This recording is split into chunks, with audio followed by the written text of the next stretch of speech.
Hi viewers, ಕರುನಾಟಕ ರುಚಿ ಕ್ರಿಯೇಷನ್ಸ್ಗೆ ಸ್ವಾಗತ. ನಾನಿವತ್ತು ವರಮಹಾಲಕ್ಷ್ಮಿ ತಾಯಿಗೆ ಈಸಿಯಾಗಿ ಹೇಗೆ ಸೀರೆ ಉಡಿಸ್ಬೋದು ಅನ್ನೋದನ್ನು ಶೇರ್ ಮಾಡ್ಕೊಳ್ತಾ ಇದ್ದೀನಿ.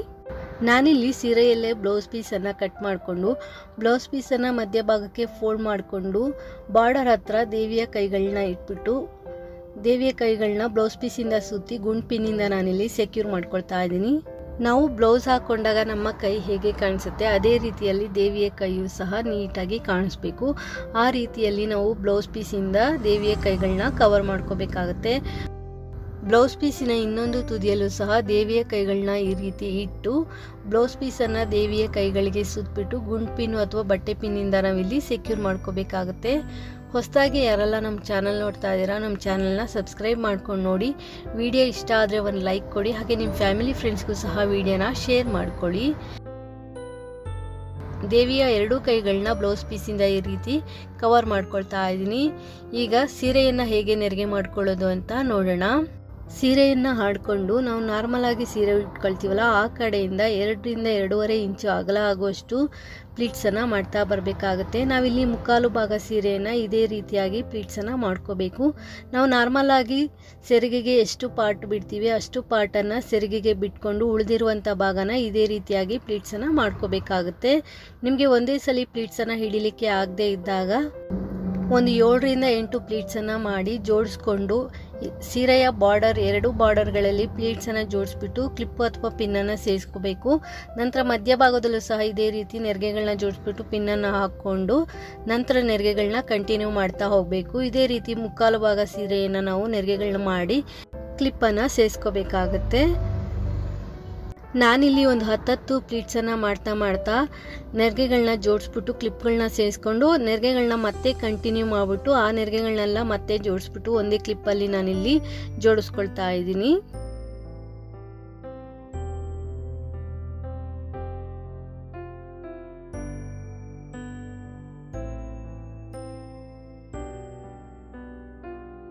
ಈಗ ಸೀರೆಯನ್ನು ನೆರಿಗೆ ಮಾಡ್ಕೊಂಡ ನಂತರ ಮಧ್ಯಭಾಗಕ್ಕೆ ಫೋಲ್ಡ್ ಮಾಡಿ ನೆರಿಗೆಯನ್ನು ಪಕ್ಕಕ್ಕೆ ಎತ್ತಿಟ್ಕೊಂಡು ಸೆರಗನ್ನು ನಾವೀಗ ಪ್ಲೀಟ್ಸನ್ನು ಮಾಡಬೇಕಾಗುತ್ತೆ.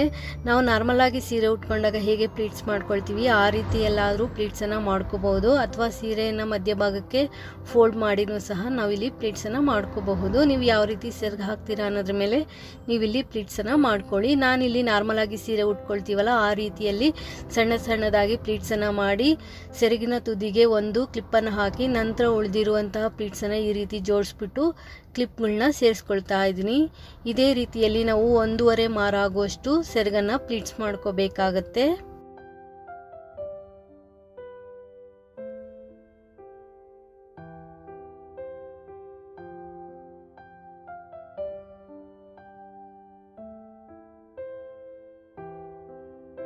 ಸೀರೆಯನ್ನು ಪ್ಲೀಟ್ಸ್ ಮಾಡ್ಕೊಂಡಿದ್ದಾಗಿದೆ. ಈಗ ದೇವಿಗೆ ಸೀರೆಯನ್ನು ಹೇಗೆ ಉಡಿಸೋದು ಅಂತ ನೋಡೋಣ.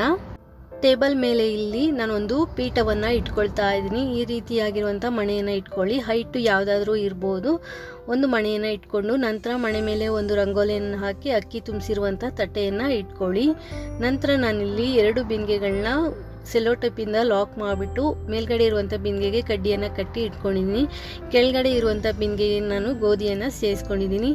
ದೇವಿಯ ಕೈಗಳನ್ನ ಕಡ್ಡಿಯ ಮೇಲ್ಗಡೆ ಭಾಗದಿಂದ ತಗೊಬಂದು ಬ್ಲೌಸ್ ಪೀಸಿನ ಮಧ್ಯಭಾಗದಲ್ಲಿರುವ ಫೋಲ್ಡನ್ನು ಬಿಡಿಸ್ಬಿಟ್ಟು ಕಳಶದ ಹಿಂಭಾಗಕ್ಕೆ ತಗೊಂಡೋಗಿ ಬಟ್ಟೆ ಪಿನ್ನಿಂದ ನಾವಲ್ಲಿ ಸೆಕ್ಯೂರ್ ಮಾಡ್ಕೋಬೇಕಾಗುತ್ತೆ. ಬಿಂದಿಗೆಯ ಕಂಠ ಭಾಗ ಮತ್ತು ಕೆಳಭಾಗದಲ್ಲಿ ನಾವಿಲ್ಲಿ ಬ್ಯಾಕ್ ಸೈಡ್ಗೆ ಪಿನ್ನನ್ನು ಸೇರಿಸ್ಕೋಬೇಕು. ಕಳಶದ ಬಿಂದಿಗೆ ಬ್ಲೌಸ್ ಪೀಸಿಂದ ನೀಟಾಗಿ ನಾವಿಲ್ಲಿ ಕವರ್ ಮಾಡ್ಕೋಬೇಕಾಗತ್ತೆ. ನಂತರ ದೇವಿಯ ಕೈಗಳನ್ನ ಸರಿ ಮಾಡ್ಕೊಳ್ಳಿ. ದೇವಿಯ ಕೈಗಳು ನಿಲ್ತಾ ಇಲ್ಲ ಅಂದ ಬ್ಯಾಕ್ ಸೈಡಿಂದ ನಾವು ಪಿನ್ನು ಅಥವಾ ಗುಂಡ್ ಪಿನ್ನನ್ನು ಸೇರಿಸ್ಬಿಟ್ಟು ದೇವಿಯ ಕೈಗಳನ್ನ ನಿಲ್ಲೋ ರೀತಿಯಲ್ಲಿ ಮಾಡ್ಕೋಬೇಕು. ನಂತರ ಸೆರಗನ್ನು ಟೇಬಲ್ ಮೇಲೆ ಇಟ್ಬಿಟ್ಟು ಅಂದರೆ ಕಳಶದ ಹಿಂಭಾಗ ಇಟ್ಬಿಟ್ಟು ನಾವಿಲ್ಲಿ ಸೀರೆಯನ್ನು ದೇವರಿಗೆ ಹೇಗೆ ಉಡಿಸೋದು ಅಂತ ನೋಡೋಣ. ಸೀರೆಯನ್ನು ಮಧ್ಯಭಾಗಕ್ಕೆ ಸಮವಾಗಿ ಫೋಲ್ಡ್ ಮಾಡಿಕೊಂಡು ಲೆಂತನ್ನು ನೋಡಿಕೊಂಡು ದೇವಿಯ ಸೊಂಟಕ್ಕೆ ನಾವಿಲ್ಲಿ ಕಟ್ಟಬೇಕಾಗುತ್ತೆ.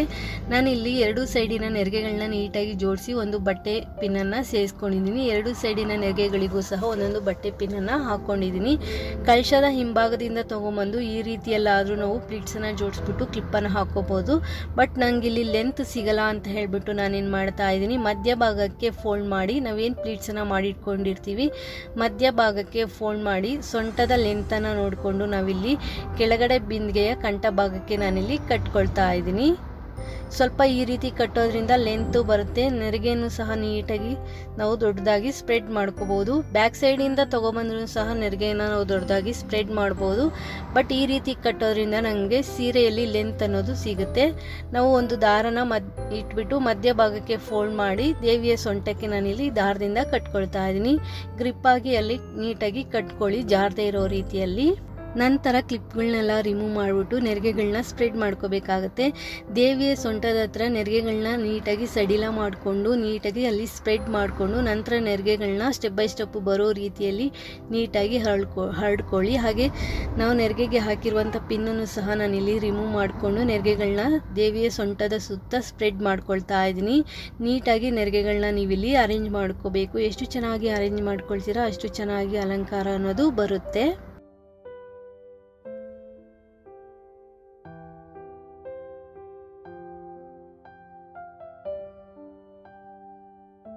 ಒಂದು ಸಲ ನೆರಿಗೆಯನ್ನು ನೀಟಾಗಿ ಅರೇಂಜ್ ಮಾಡ್ಕೊಂಡ ನಂತರ ಈಗ ದೇವಿಯ ಕಾಲುಗಳನ್ನ ಹೇಗೆ ಫಿಕ್ಸ್ ಮಾಡೋದು ಅಂತ ನೋಡೋಣ. ಲಾಸ್ಟ್ ನೆರಿಗೆ ಏನು ಬರುತ್ತೆ ಆ ನೆರಿಗೆಯ ಒಳಭಾಗದಲ್ಲಿ ದೇವಿಯ ಕಾಲನ್ನು ಸೇರಿಸಬೇಕು. ಅಂದರೆ ಸೀರೆಯ ಒಳಭಾಗದಲ್ಲಿ ದೇವಿಯ ಕಾಲನ್ನು ಸೇರಿಸಿ ಬಾರ್ಡರ್ ಅನ್ನೋದು ಗೆಜ್ಜೆ ಹತ್ರ ಬರೋ ರೀತಿಯಲ್ಲಿ ಮಾಡಿಕೊಂಡು ಅಲ್ಲಿ ಸೀರೆಯ ಒಳಭಾಗದಲ್ಲಿ ಸೇರಿಸಿ ನಾವು ಎರಡೂ ಸೈಡಿನ ಬಾರ್ಡರ್ಗೆ ಬಟ್ಟೆ ಪಿನ್ನನ್ನು ಸೇರಿಸಿ ಬಾರ್ಡರ್ ಅನ್ನೋದು ದೇವಿಯ ಮೊಣಕಾಲಿನ ಮೇಲೆ ಬರೋ ರೀತಿಯಲ್ಲಿ ಮಾಡಿಕೊಂಡು ಗುಂಡ್ಪಿನ್ನು ಮತ್ತು ಬಟ್ಟೆ ಪಿನ್ನನ್ನು ಹಾಕೊಂಡು ಅಲ್ಲಿ ಸೆಕ್ಯೂರ್ ಮಾಡ್ಕೊಳ್ಳಿ. ಸೀರೆ ಅನ್ನೋದು ಜಾರದೇ ಇರೋ ರೀತಿಯಲ್ಲಿ ಮಾಡಿಬಿಟ್ಟು ದೇವಿಯ ಕಾಲನ್ನು ಈ ರೀತಿಯಲ್ಲಿ ನಾವು ಇಡಬೇಕಾಗುತ್ತೆ. ನೀಟಾಗಿ ಇಟ್ಬಿಟ್ಟು ನೆರಿಗೆಗಳನ್ನ ನೀವು ಅಲ್ಲಿ ಸರಿ ಮಾಡ್ಕೊಳ್ಳಿ. ಎಕ್ಸ್ಟ್ರಾ ಇರುವಂಥ ಕ್ಲಾತನ್ನು ಬ್ಯಾಕ್ ಸೈಡ್ಗೆ ಸೇರಿಸ್ಕೋಬೇಕಾಗತ್ತೆ. ದೇವಿಯ ಕಾಲನ್ನ ಸೀರೆಯಿಂದ ನೀಟಾಗಿ ನಾವು ಕವರ್ ಮಾಡಿಕೊಂಡು ಈ ರೀತಿ ಕ್ರಾಸ್ ಆಗಿ ಇಟ್ಕೋಬೇಕಾಗತ್ತೆ.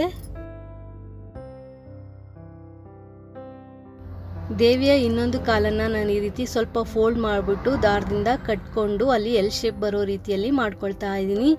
ದೇವಿ ಒಂದು ಕಾಲನ್ನು ಕೆಳಗಡೆ ಬಿಟ್ಕೊಂಡು ಇನ್ನೊಂದು ಕಾಲನ್ನು ಮಡ್ಚಿ ಕೂತ್ಕೊಂಡಿರೋ ರೀತಿಯಲ್ಲಿ ಈ ಅಲಂಕಾರನ ನಾನಿಲ್ಲಿ ಮಾಡ್ತಾ ಇದ್ದೀನಿ.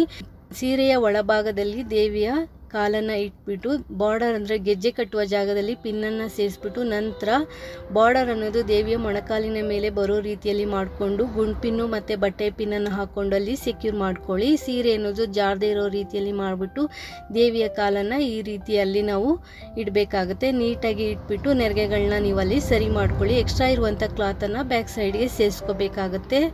ಈ ರೀತಿ ಅರೇಂಜ್ ಮಾಡ್ಕೊಂಡ ನಂತರ ಕಾಲೇನಾದರೂ ಜಾರ್ತಾ ಇದೆ ಅಂತ ಫೀಲ್ ಆದರೆ ದೇವಿಯ ಕಾಲಿನ ಹತ್ರ ಇರುವಂಥ ಸೀರೆಯ ಬಟ್ಟೆಗೂ ಹಾಗೆ ಇನ್ನೊಂದು ಕಾಲಿನ ಸೀರೆಯ ಬಟ್ಟೆಗೂ ಸೇರಿಸಿ ನಾವಲ್ಲಿ ಪಿನ್ನನ್ನು ಸೇರಿಸ್ಕೊಂಡು ಕಾಲು ಜಾರದೇ ಇರೋ ರೀತಿಯಲ್ಲಿ ಮಾಡ್ಕೋಬೇಕು. ನಂತರ ದೇವಿಗೆ ಸೆರಗನ್ನು ಹೇಗೆ ಹಾಕೋದು ಅಂತ ನೋಡೋಣ. ನಾವಿಲ್ಲಿ ನಾರ್ಮಲ್ ಆಗಿ ಸೆರಗು ಹಾಕ್ಕೊಳ್ತೀವಲ್ಲ ಆ ರೀತಿಯಲ್ಲಿ ನಾನಿಲ್ಲಿ ದೇವಿಗೆ ಸೆರಗನ್ನು ಹಾಕ್ತಾ ಇದ್ದೀನಿ. ಈ ರೀತಿಯಾಗಿ ಸೆರಗನ್ನು ಹಾಕ್ಬಿಟ್ಟು ದೇವಿಯ ಎಡಭುಜದ ಮೇಲೆ ಸೆರಗನ್ನು ಹಾಕ್ಬಿಟ್ಟು ಸೆರಗಿಗೆ ಹಾಕಿರುವಂಥ ಕ್ಲಿಪ್ಸ್ಗಳನ್ನ ನಾವಿಲ್ಲಿ ರಿಮೂವ್ ಮಾಡ್ಕೋಬೇಕಾಗತ್ತೆ.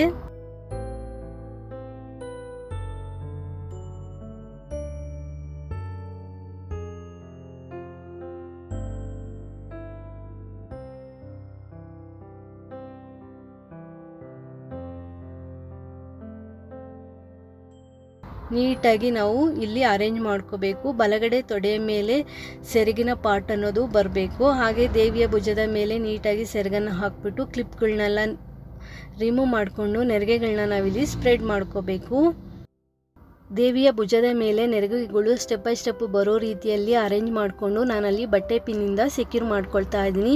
ಬ್ಲೌಸ್ ಪೀಸು ಮತ್ತು ಸೆರಗಿನ ಪಾರ್ಟನ್ನು ಸೇರಿಸ್ಬಿಟ್ಟು ನಾವಲ್ಲಿ ಪಿನ್ ಮಾಡಿಕೊಂಡು ದೇವಿಯ ಚೆಸ್ಟ್ ಭಾಗದಲ್ಲೂ ಸಹ ನೆರಿಗೆಗಳನ್ನ ಸ್ಟೆಪ್ ಬೈ ಸ್ಟೆಪ್ ಬರೋ ರೀತಿಯಲ್ಲಿ ನೀಟಾಗಿ ಅರೇಂಜ್ ಮಾಡ್ಕೊಳ್ಳಿ. ನಾವು ಸೀರೆ ಉಟ್ಕೊಂಡಾಗ ಹೇಗೆ ನೆರಿಗೆಯನ್ನು ಅರೇಂಜ್ ಮಾಡ್ಕೊಳ್ತೀವಿ ಅದೇ ರೀತಿಯಲ್ಲಿ ದೇವಿಗೂ ಸಹ ನಾವು ನೆರಿಗೆಗಳನ್ನ ನೀಟಾಗಿ ಅರೇಂಜ್ ಮಾಡಬೇಕು. ಬಲಗಡೆ ಕಾಲಿನ ಕೆಳಭಾಗದಲ್ಲೂ ಅಲ್ಲೇ ಸೆರಗು ಬಂದಿರೋ ರೀತಿಯಲ್ಲಿ ನೀಟಾಗಿ ಅರೇಂಜ್ ಮಾಡ್ಕೊಂಡು ಬೇಕು ಅಂದರೆ ಬಟ್ಟೆ ಪಿನ್ನನ್ನು ಸೇರಿಸ್ಬಿಟ್ಟು ಸೆಕ್ಯೂರ್ ಮಾಡ್ಕೊಳ್ಳಿ. ಎಲ್ಲೂ ಸೆರಗು ಜಾರದೇ ಇರೋ ರೀತಿಯಲ್ಲಿ ನೀವು ಪಿನ್ನನ್ನು ಹಾಕೋಬೇಕು. ಮತ್ತು ಏನಾದರೂ ಎತ್ಕೊಂಡಿದೆ ಅಂದರೆ ನೋಡಿಕೊಂಡು ನೀವು ಪಿನ್ಗಳನ್ನ ಸೇರಿಸ್ಕೊಳ್ಳಿ. ನಂತರ ಸೆರಗಿನ ತುದಿಯನ್ನು ಮುಂಭಾಗಕ್ಕೆ ತಗೊಂಬಂದು ಅಲ್ಲೂ ಸಹ ನೆರಿಗೆಗಳನ್ನ ನೀಟಾಗಿ ಸ್ಪ್ರೆಡ್ ಮಾಡಿ ಪಿನ್ನನ್ನು ಸೇರಿಸ್ಕೊಂಡು ಆ ಸೆರಗಿನ ತುದಿಯನ್ನು ಮುಂದ್ಗಡೆ ತಗೊಂಬಂದು ಸೆರಗಿನ ಒಳಭಾಗದಲ್ಲಿ ಸೇರಿಸ್ಬಿಟ್ಟು ಅಲ್ಲಿ ನೀಟಾಗಿ ಕವರ್ ಮಾಡ್ಕೊಳ್ತಾ ಇದ್ದೀನಿ.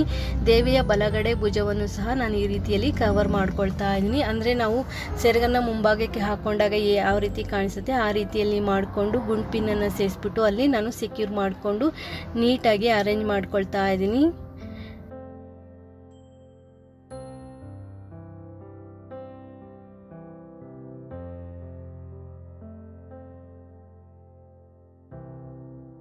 ಸೆರಗನ್ನ ನಾವು ನೀಟಾಗಿ ಅರೇಂಜ್ ಮಾಡ್ಕೊಂಡ ನಂತರ ದೇವಿಯ ಸೊಂಟಕ್ಕೆ ನಾವೊಂದು ದಾರವನ್ನು ಕಟ್ಕೋಬೇಕಾಗತ್ತೆ.